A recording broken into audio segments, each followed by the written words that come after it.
Diversion కావద్దు, municipals పై focus తగ్గద్దు, గెలుపు మనదే, భవిష్యత్తు మనదే అని అంటున్నారు బీఆర్ఎస్ అధినేత కేసీఆర్.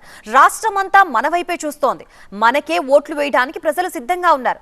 కాకపోతే ఆ ఒక్క సమస్య లేకుండా చూసుకోండి అంటూ పార్టీ నేతలకి కేసీఆర్ దిశానిర్దేశం చేశారు. ఇంతకీ ఆ సమస్య ఏంటి? గెలుపుపై కేసీఆర్ ధీమాకి కారణం ఏంటి?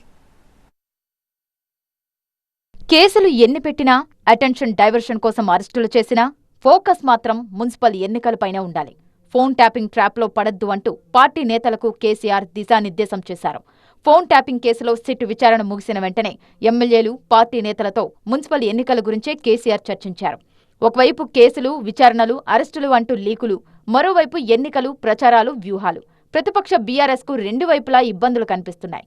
ఫోన్ ట్యాపింగ్ కేసులో విచారణ అధినేత వరకు వచ్చింది. రాష్ట్ర వ్యాప్తంగా కేడర్ నిరసన తెలిపినా కేడర్లో కొంత ఆందోళన. కానీ గంటల విచారణ ఎదుర్కొన్న గులాబీ బాస్ మాత్రం కూల్గా బయటకొచ్చారు. విచారణ పూర్తయిన కొన్ని నిమిషాల్లోనే ఎమ్మెల్యేలతో రివ్యూ నిర్వహించారు.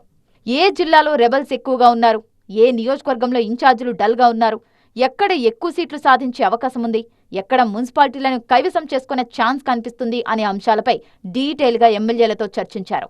కేసుల విషయంలో అటెన్షన్ డైవర్షన్ కావద్దని, కొన్ని జిల్లాల్లో బీఆర్ఎస్ మరింత బలపడిందని అన్నారు.